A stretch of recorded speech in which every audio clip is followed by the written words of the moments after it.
জীবন হল আত্মিক সুখের বিষয়। যখন আপনি কোনো শ্রেষ্ঠ কাজ করেন, আপনার মন আপনাকে বলে দেবে যে আজ আপনি কোনো শুভ কাজ করেছেন। সেটাই হলো আত্মিক সুখ, এটাই হলো জীবন। তাই নিন্দার মাধ্যমে যে দুঃখ জীবনে আসে বা ফেলে আসা অতীতের জন্য আপনার জীবনে যে দুঃখ আসে, সেগুলো ভাবা বন্ধ করে দিন আর কর্ম করুন, এই বর্তমানের জন্য, আগামী ভবিষ্যতের জন্য। আজ আপনাকে আমি একটা কাহিনী শোনাব। রাধার সখী ললিতা একদিন প্রসাধন করছিল। ও দর্পণে নিজেকে দেখল, আর তখন ওর প্রসাধন ওর ভালো লাগলো না। ও বারংবার নিজের প্রসাধন বদলাতে থাকলো আর দর্পণের দিকে তাকালো। কখনো ফুল বদলালো, কখনো বস্ত্র বদলালো, কখনো আভূষণ বদলালো, কিন্তু কিছুতেই নিজের প্রসাধন ওর ভালো লাগলো না। ওর মনে হতে লাগলো যেন ওর রূপ ওকে ত্যাগ করেছে। ও এই কথা রাধাকে বলল। রাধা ওই দর্পণের দিকে তাকালো, একটা বস্ত্র নিল, আর সে দর্পণকে স্বচ্ছ করে তুলল। তারপর ললিতা ওই দর্পণের দিকে তাকালো, আর ও নিজের উদ্ভাসিত রূপ দেখতে পেল, নিজের সৌন্দর্য দেখতে পেল। তাৎপর্য, মালিন্য দর্পণে ছিল, তার রূপে নয়। ঠিক সেইভাবেই এই দর্পণের মতোই হলো আমাদের মন। যদি এতে মালিন্য থাকে, তাহলে এই সংসারের সব কিছুই মলিন বলে মনে হবে। আপনি যদি এই সংসারের সৌন্দর্য দেখতে চান, এই সংসারের শুভ কি সেটা জানতে চান, তাহলে নিজের মনকে স্বচ্ছ করে তুলুন। আসুন আমার সাথে, ভালোবেসে বলুন, রাধা রাধা। এটা কোনো এক সময়ের ঘটনা। মাটির নিচে ছিল জল, আর মাটির ওপর ছিল একটা বৃক্ষ, আর সেই বৃক্ষে ছিল একটা পাতা যা আকাশকে স্পর্শ করত। যখনই কোনো ব্যক্তি আসতেন, সেই পাতাকে দেখে তার প্রশংসা করতেন। তাই বলে, আকাশে সোনার মেঘ কত ছবি আঁকে, আপনার নাম কভু লিখে নাহি রাখে। অর্থাৎ প্রতিনিধি বৃক্ষের পাতাকেই মনে করা হতো। সব প্রশংসা ওই পাতাকেই করা হতো। যেখানে চোখের আড়ালে থাকা সেই জল মাটির নিচে থেকে নিঃস্বার্থভাবে নিজের কাজ করে যেত, সেই বৃক্ষকে শক্তি প্রদান করত। কয়েকদিন পরে সেই পাতার অহংকার হতে শুরু করল। সে ভাবতে শুরু করল যে আমিই হলাম এই জলের অস্তিত্ব, আমি আছি, সেই কারণেই এই জলের কথা স্মরণ করা হয়। আর কিছুদিন পরে সেই বৃক্ষ সেই জল শোষণ করা বন্ধ করে দিল, এবং সর্বপ্রথম মৃত্যু হলো সেই পাতার। সেই পাতা যা আকাশকে স্পর্শ করছিল, তা ঝরে মাটিতে পড়ে গেল, আর প্রত্যেক ব্যক্তি তার উপর দিয়ে হেঁটে চলে যেত। তাকে দেখে আর কেউ প্রশংসা করত না। সেই জন্য জীবনে কখনো অহংকার করবেন না। বিশেষ করে তাদের কখনো অহংকার প্রদর্শন করবেন না যাদের কারণে আপনি সাফল্য লাভ করেছেন, যারা আপনার জীবনের আধার। চিরকাল তাদের প্রতি কৃতজ্ঞ থাকুন, তাদের সাথে সম্পর্ক বজায় রাখুন, তাদের সাহায্য করুন, আর আমার সাথে ভালোবেসে বলুন, রাধা রাধা। আপনি কখনো কখনো নিশ্চয়ই কোনো ব্যক্তিকে এটা বলতে শুনেছেন, বা আপনি নিজে বলেছেন বা ভেবে দেখেছেন যে আমি আমার নিজের জীবনে যেটা করতে চেয়েছিলাম সেটা করতে পারলাম না, যে লক্ষ্য নির্ধারণ করেছিলাম সেটা অত্যন্ত কঠিন ছিল, আমি এগোতে পারলাম না, আদি ইত্যাদি। আমরা সবাই কখনো না কখনো ভাবি যে লক্ষ্য নির্ধারণ করেছি সেটা আমাদের পক্ষে অত্যন্ত কঠিন, প্রায় অসম্ভব। আমাকে বলুন যে প্রত্যেকটা বস্তু বা সাফল্য যা কিছু আপনি কামনা করেছেন, কোনোটাই কি সারল ছিল? নির্বাচনের সময় সেটা সারল ছিল না, সেই জন্যই আপনি সেই লক্ষ্যটা নির্বাচন করেছেন। কারণ সংসারের যে কোনো বস্তু বা কোনো সাফল্য যদি খুব সহজে পাওয়া যায় বা কম চেষ্টা করেই লাভ করা যায়, সেটা আমাদের ততটা সন্তুষ্ট করে না। সেই জন্য আমরা জেনে বুঝেই কঠিন লক্ষ্য নির্বাচন করি, কারণ সেই লক্ষ্য আমাদের প্রতিস্পর্ধা এবং সংঘর্ষের সম্মুখীন করে, যা সম্মুখীন হয়ে অগ্রসর হওয়ার পরে আমরা আরও বেশি শ্রেষ্ঠ হয়ে উঠি।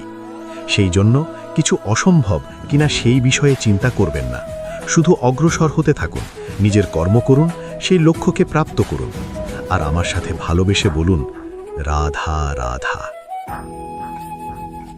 প্রত্যেকটি মানুষ জীবনে কখনো না কখনো এই কথাটা নিশ্চয়ই শুনেছেন যে ভাগ্যের থেকে বেশি আর সময়ের পূর্বে কিছুই পাওয়া যায় না। আর এটা সত্যিও বটে, কিন্তু এর থেকেও বড় একটা সত্যি আছে, আর সেটা হলো যে আপনি নিজেই নিজের ভাগ্য রচনা করতে পারেন নিজের কর্মের দ্বারা।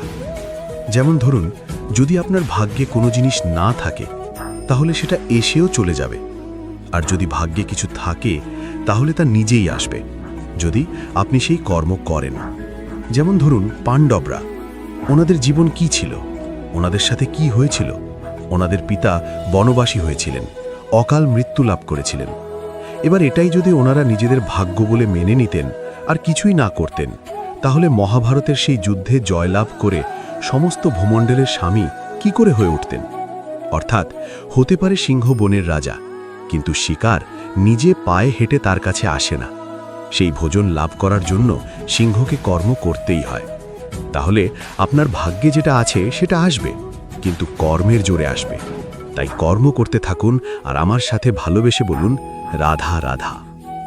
মানুষ যখনই কোনো কাজ করেন তখন ওনার মনে একটা প্রশ্ন অবশ্যই আসে যে এই কাজের পরে লোকে নিন্দা করবে নাকি প্রশংসা করবে। এই বিষয়ে ভাবতে ভাবতে ওনারা এটা বুঝতে ভুলে যান যে নিন্দা এবং প্রশংসার বিষয় ভেবে ওনারা নিজেদের একাগ্রতা এবং সমর্পণ দুটোই হারিয়ে ফেলেন। নিন্দা হবে ভেবে ভয় পাওয়ার কি প্রয়োজন? নিন্দাতে অনুচিত কি আছে? উচিত দৃষ্টিভঙ্গি দিয়ে ভেবে দেখুন। নিন্দা এবং প্রশংসা এই দুটোই হলো অনিবার্য। নিন্দা যখনই হয় তখন যে যাই বলুক না কেন আপনি একটা সুযোগ লাভ করেন, একটা সুযোগ নিজের ভুল বুঝতে পারার। সেটা শুধরে নিতে পারেন, নিজের পথ বদলে নিতে পারেন আর সাফল্যের পথে অগ্রসর হতে পারেন। একটা শিক্ষা পাওয়া যায় এই নিন্দা দ্বারা। আর যখন প্রশংসা লাভ হয় তখন আমাদের মন আনন্দে ভরে ওঠে। এই দুটোই অত্যন্ত প্রয়োজনীয়। সেই জন্য নিন্দা এবং প্রশংসার এই খেলায় জীবনের অঙ্কটা বদলে ফেলবেন না, সেটা অনুচিত হবে। কারণ জীবন না শুধু নিন্দার বিষয় আর না শুধু প্রশংসার বিষয়, জীবন হলো আত্মিক সুখের বিষয়। যখন আপনি কোনো শ্রেষ্ঠ কাজ করেন, আপনার মন আপনাকে বলে দেবে যে আজ আপনি কোনো শুভ কাজ করেছেন। সেটাই হলো আত্মিক সুখ, এটাই হলো জীবন। তাই নিন্দার মাধ্যমে যে দুঃখ জীবনে আসে বা ফেলে আসা অতীতের জন্য আপনার জীবনে যে দুঃখ আসে, সেগুলো ভাবা বন্ধ করে দিন আর কর্ম করুন এই বর্তমানের জন্য, আগামী ভবিষ্যতের জন্য। আসুন আমার সাথে ভালোবেসে বলুন, রাধা রাধা। দেখুন, এইটা তো সবাই করে থাকেন। ধনের কামনা করা, ধন অর্জন করা, ঈশ্বরকে ধন্যবাদ জানানো সবাই করেন, কিন্তু ফল সবাই পান না। কারণ বেশিরভাগ মানুষই পেছনে ফিরে তাকিয়ে এটা ভাবেন যে আমরা তো জীবনটা যাপনই করলাম না। এই জীবনে সব কিছু আছে, সম্পত্তি আছে, স্বাচ্ছন্দ্য আছে, সাফল্য আছে, শুধু সুখ আর শান্তি নেই। এবার এরকমটা কেন হয়? এর পেছনে কারণটা কি? কারণ হলো এটাই যে জীবনে বাঁচার যে বিধি আপনি নির্বাচন করেছেন তা কিছুটা অনুচিত। জীবনে কিভাবে বাঁচা উচিত? জীবনযাপন কিছুটা রীতি মেনে করা উচিত। অর্থাৎ সবাইকে ভালোবাসুন, কারোর সাথে ছলনা করবেন না, সম্পর্ক গড়ে তুলুন, তা পালন করুন। যদি ধন অর্জন করতে চান তাহলে নীতি মেনে করুন, ভেবে চিনতে, পরিকল্পনা করে। আবারও বলবো, কারোর সাথে কোনো ছলনা নয়, কোনো অনুচিত কর্ম করবেন না ধন অর্জন করার জন্য। আর যদি ঈশ্বরকে ধন্যবাদ জানাতে চান তাহলে প্রীতি দ্বারা পড়ুন।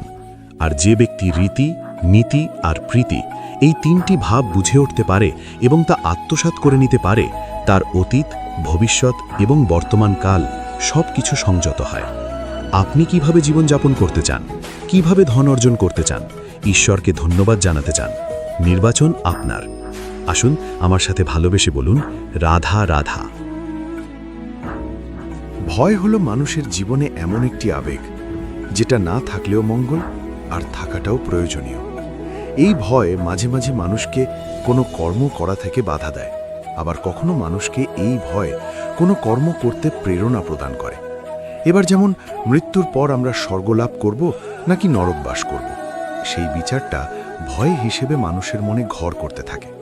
আর এই ভয়ের বিষয়ে মানুষ এতটাই ভাবে যে নিজের জীবনের লক্ষ্য, উদ্দেশ্য, রীতি এই সব কিছুর বিষয়ে ভুলে যায়।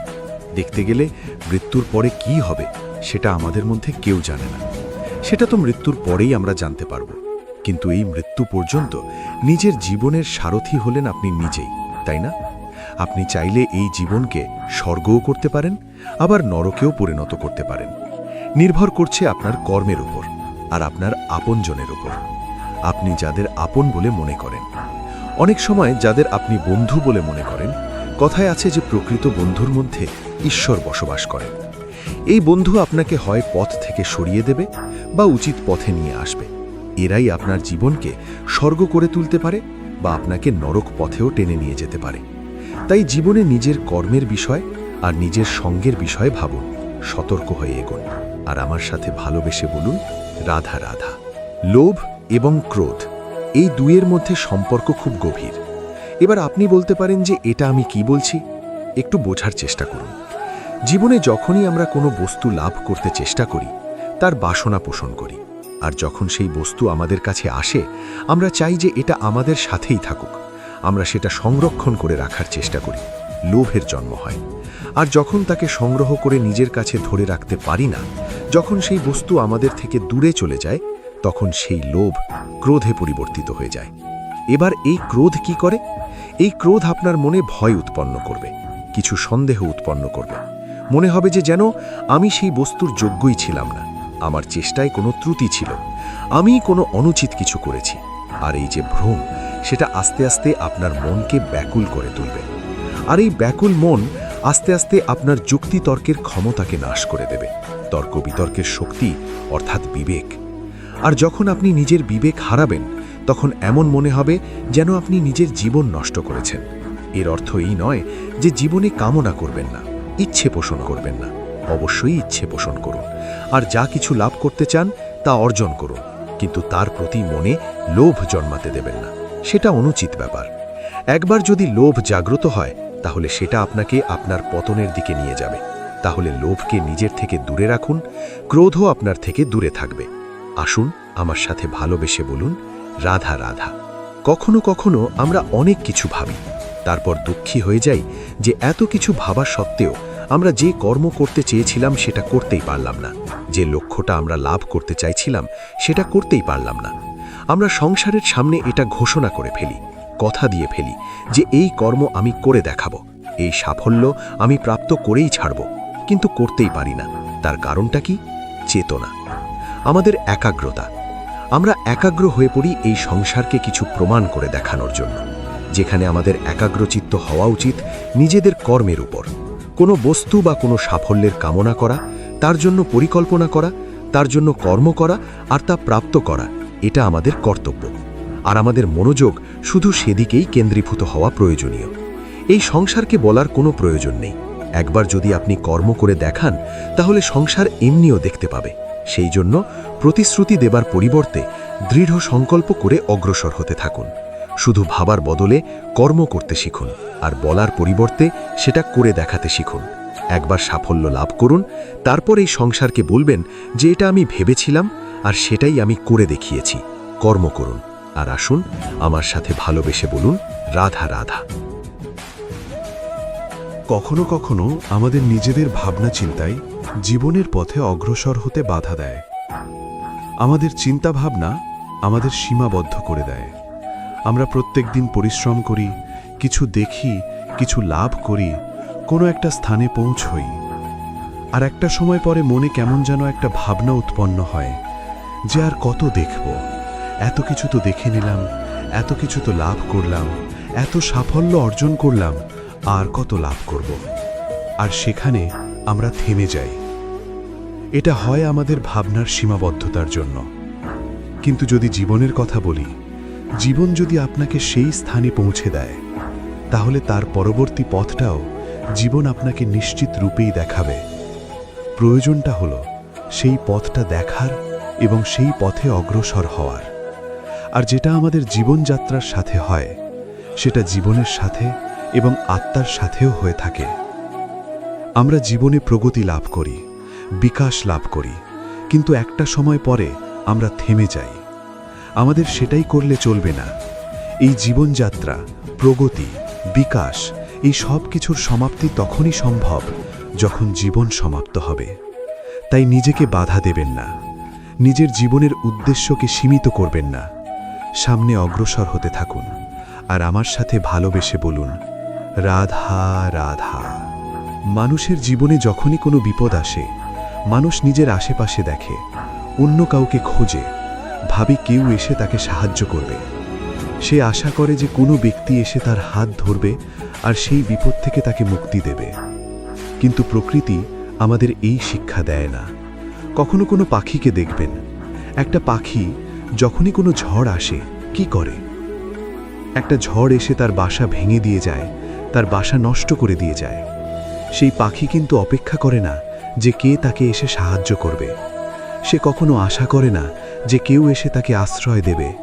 সে নিজেই কর্ম করে। একটা একটা করে খড়কুটো সে আবার জড়ো করে আর নিজের বাসা পুনর্নির্মাণ করে। প্রকৃতি আমাদের এটাই শেখায় যে আমরা নিজেরাই প্রত্যেকটা সমস্যার সম্মুখীন হতে পারি, কারণ ঝড় অর্থাৎ সংকট আমাদের সবার জীবনেই আসবে। তার সম্মুখীন হতে হবে আমাদের, আর সেটাও নিজেদের শক্তির দ্বারাই। তার সম্মুখীন হওয়ার সময় নিজেদের সংযত করে রাখতে হবে, আর তার জন্য নিজের উপর বিশ্বাস রাখা আবশ্যক। আর এই কথাটাও বোঝা আবশ্যক যে যত বড়ই সংকট আসুক না কেন, তার সাথে লড়াই করার মতো যে শক্তি প্রয়োজন, সেই শক্তি আমাদের মনেই নিহিত। শুধু সেই শক্তি খুঁজে নিন আর সেই বিপদের সম্মুখীন হন। এই সংসারের কোনো বিপদ আপনাকে বাধা দিতে পারবে না। আসুন আমার সাথে ভালোবেসে বলুন, রাধা রাধা। জীবনের যাত্রাপথে সবথেকে বেশি গুরুত্বপূর্ণ হলো সম্পর্ক, কারণ এই সম্পর্কগুলো আমাদের সেই ব্যক্তির সাথে পরিচিত করায় যাদের হাত ধরে আমরা এই জীবনযাত্রার পথে অগ্রসর হই। এবার এই সম্পর্কে আপনার কথাবার্তা, আপনার ব্যবহার, এটা অত্যন্ত গুরুত্বপূর্ণ। তাই প্রশ্ন হলো, যাদের সাথে আমাদের এই সম্পর্ক গড়ে উঠেছে তাদের প্রতি আমাদের আচরণ কেমন হওয়া উচিত, তাদের সাথে কেমনভাবে কথা বলা উচিত? এর একটা বড়ই সহজ উত্তর আছে, দর্পণ। আপনি নিজেকে যেভাবে দর্পণে দেখেন, সেভাবেই দর্পণের দিকে তাকান এবং কল্পনা করুন যে আপনার স্থানে সেই ব্যক্তি আছে আর সে আপনাকে দেখছে। এবার বুঝতে চেষ্টা করুন যে আপনার কেমন ব্যবহার হওয়া উচিত, তার আপনার ব্যবহার কেমন হলে ভালো লাগবে আর কেমন হলে তার অনুচিত বোধ হবে। শুধু এইভাবেই সেই ব্যক্তিকে বুঝতে চেষ্টা করুন। কখনো কোনো মানুষের ভালোবাসার প্রয়োজন হয়, কখনো পথ প্রদর্শনের প্রয়োজন হয়, কখনো তিরস্কারের প্রয়োজন হয়, কখনো কটু সত্যের প্রয়োজন হয়, বা কখনো শুধু সঙ্গের প্রয়োজন হয়। যদি দুজন ব্যক্তি এভাবেই একে অপরকে বুঝে অগ্রসর হন, তাহলে এই সম্পর্ক আজীবন চলতেই থাকবে। আসুন আমার সাথে ভালোবেসে বলুন, রাধা রাধা। মানুষ সবসময় নিজেদের জীবনে ভবিষ্যতের বিষয়ে ভাবতে থাকে। কখনো উৎসাহিত হয়, কখনো চিন্তিত হয়, কখনো স্বপ্ন দেখে যে আমি ভবিষ্যতে গিয়ে খুব বড় কেউ হব, কখনো কল্পনা করে যে আমি কখন সেই স্থানে গিয়ে পৌঁছব। দেখুন, ভবিষ্যতের কথা ভাবা অনুচিত কিছু নয়, কিন্তু এই ভবিষ্যতের কথা ভাবতে ভাবতে বর্তমানকে ভুলে যাওয়াটা অনুচিত। আজ মানে এই বর্তমান কিন্তু খুব আবশ্যক। আমাকে বলুন, আজ আপনি বর্তমানে যাই হন না কেন, সেটা এমন কেন? তার কারণটা কি? তার কারণ হলো অতীতকালে আপনার কর্ম আর আপনার নির্বাচন। সেই সকল কর্মের জন্যই আজকের এই বর্তমান কিছুটা এই রকম হয়েছে। ঠিক সেইভাবেই আপনার এই বর্তমান আপনার ভবিষ্যৎ রচনা করবে। ভবিষ্যতে এই বর্তমান অতীতকাল হতে চলেছে। আপনার ভবিষ্যতের আধার হলো এই বর্তমান। তাই শুধু স্বপ্ন দেখবেন না, শুধু কল্পনা করবেন না। যা কিছুই আপনি পেতে চান তার জন্য বর্তমানের থেকে কর্ম করুন। এই কর্মই আপনার ভবিষ্যৎ নির্মাণ করবে। আসুন আমার সাথে ভালোবেসে বলুন, রাধা রাধা। যখনই আমরা সূর্য আর চন্দ্রমার কথা বলি, তখনই আমরা চন্দ্রমাকে কিছু কম বলে মনে করি, সূর্যকে বেশি গুরুত্ব দিই। কারণ সূর্যই আমাদের প্রকাশ দিয়ে থাকে, সারা দিন আমাদের প্রকাশ প্রদান করে।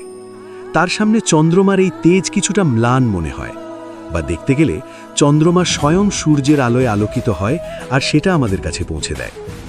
কিন্তু এবার এর অর্থ তো এটা নয় যে চন্দ্রমা বিশেষ নয় বা তার কোনোই গুরুত্ব নেই। ঘন অন্ধকারে রাতের বেলায় যখন আমরা কিছুই দেখতে পাই না, তখন আমাদের কাছে এই প্রকাশ কে পৌঁছে দেয়? চন্দ্রমা।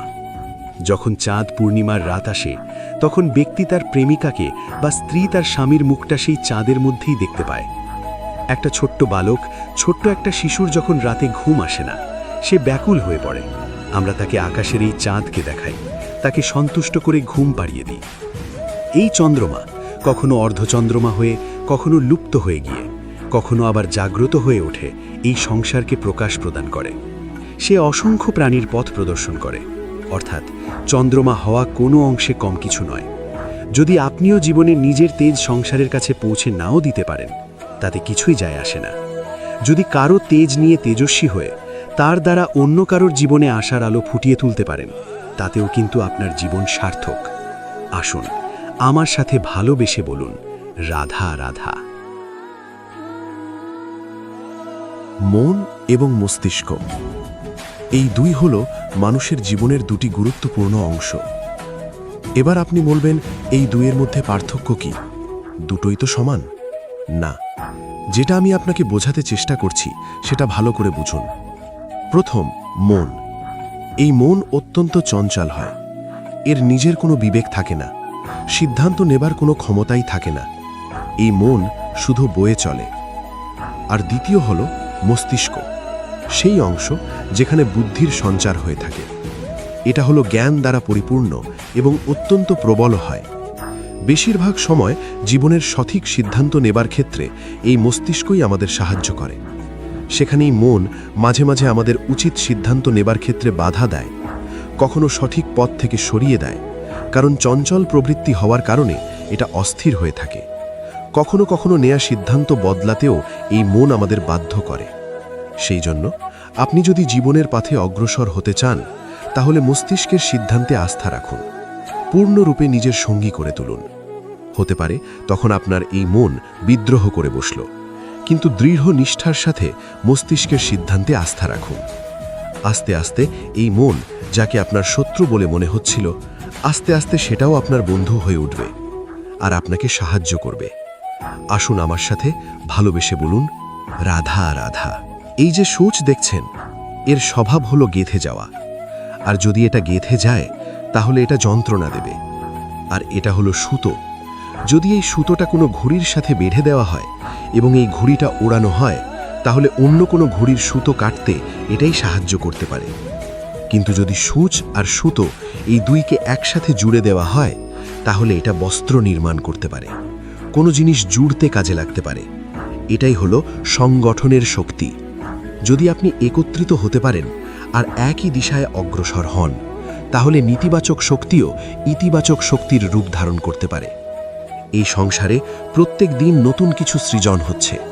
কিছু মানুষ একত্রিত হন, কিছু নতুন নির্মাণ করেন। কিন্তু এই ক্ষেত্রে এটা বোঝা প্রয়োজন যে আমরা কেমন সঙ্গলাভ করছি, কার সাথে আছি। যদি আপনি সুতো হন আর ঘুড়ির সাথে যুক্ত হন, তাহলে হয় অন্য ঘুড়ি কাটবেন বা অন্য কোনো ঘুড়ি আপনাকে কাটবে। কিন্তু যদি আপনি সুতো হন আর সূচের সাথে যুক্ত হয়ে যান, তাহলে আপনি নির্মাণ করতে পারবেন, জোড়ার কাজ করতে পারবেন, শ্রেষ্ঠ কর্ম করবেন। এই কথা মনে রাখুন আর আমার সাথে ভালোবেসে বলুন, রাধা রাধা। কর্ম কে করলেন আর কে নিজের প্রাণ হারালেন? রেশমের গুটি।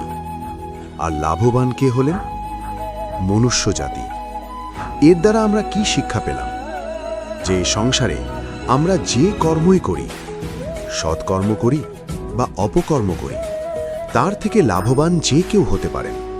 আমাদের বন্ধু হোক, পরিবার পরিজন হোক বা সংসারের যে কোনো ব্যক্তি হোক, যে কেউ লাভবান হতে পারেন। কিন্তু সেই কর্মের ফল কিন্তু আমাদেরই ভোগ করতে হয়। যদি আপনি সৎকর্ম করেন, তাহলে তার শুভ ফল আপনিই পাবেন। তার থেকে লাভবান হয়তো এই সংসারে যে কেউ হতে পারে। সেরকমই যদি আপনি অপকর্ম করে থাকেন, তার থেকে সংসারের যে কোনো ব্যক্তি যতই লাভবান হোক না কেন, তার থেকে ক্ষতি আপনাকেই ভোগ করতে হবে। তাহলে আপনি কি সুফল চান নাকি ক্ষতিগ্রস্ত হতে চান, সেটা নির্ভর করছে আপনার কর্মের ওপর। তাহলে ভেবে চিন্তে কর্ম করুন আর আমার সাথে ভালোবেসে বলুন, রাধা রাধা। প্রতিষ্ঠা এবং চরিত্র মানুষের জীবনের দুটি গুরুত্বপূর্ণ অংশ। যখন মানুষ ধন অর্জন করে, ঐশ্বর্য লাভ করে, জীবনযাপনের সামগ্রী ক্রয় করতে পারে, তখন সে প্রতিষ্ঠিত হয়। আর এই চরিত্র, সেটা হলো মানুষের শ্রেষ্ঠ স্বভাব আর তার সৎ কর্ম, এই সবের ফল। মানুষ এই প্রতিষ্ঠাকেই নিজের জীবনের অস্তিত্ব বলে মনে করে ফেলেন, আর সেটা অর্জন করার জন্য সব কিছু করতে প্রস্তুত হয়ে যান। এমনকি নিজের চরিত্রকেও বাজি রাখতে প্রস্তুত হয়ে যান। কারণ মানুষ একটা কথা জানেন না, যে যদি প্রতিষ্ঠা নষ্ট হয়ে যায়, তাহলে তার দ্বারা কিন্তু জীবন নাশ হয় না। আবার পরিশ্রম করে, নিরন্তর প্রয়াস করে প্রতিষ্ঠা আবার অর্জন করা সম্ভব। কিন্তু একবার যদি আপনার চরিত্র নাশ হয়ে যায়, তাহলে আপনার জীবন পূর্ণরূপে নষ্ট হয়ে যাবে, এই কথাটা নিশ্চিত। আর আবার এই চরিত্র নির্মাণ করা সম্ভব নয়। মানুষের জীবনের আসল অস্তিত্ব হলো তার চরিত্র। যদি কোনো ব্যক্তির চরিত্র অত্যন্ত শ্রেষ্ঠ মানের হয় তাহলে সেই সংসারের সব কিছু লাভ করতে পারবে যেগুলো তার প্রয়োজন। হতে পারে সে যাবতীয় ভৌতিক সামগ্রী সেই মাত্রায় হয়তো সে নাও পেতে পারে যতটা আমরা কামনা করছি, কিন্তু তার জীবন এবং তার অন্তর্মন সুখ এবং আনন্দ দ্বারা পরিপূর্ণ হয়ে থাকবে, এই কথাটা নিশ্চিত। সেই জায়গায় এমন অনেক ব্যক্তি যারা প্রতিষ্ঠিত, তারাও কিন্তু অন্তর্মন এবং জীবনের এই সুখ লাভ করতে পারেন না। এবার আপনি কি অর্জন করতে চান সেটা আপনাকে বুঝতে হবে। আসুন আমার সাথে ভালোবেসে বলুন, রাধা রাধা।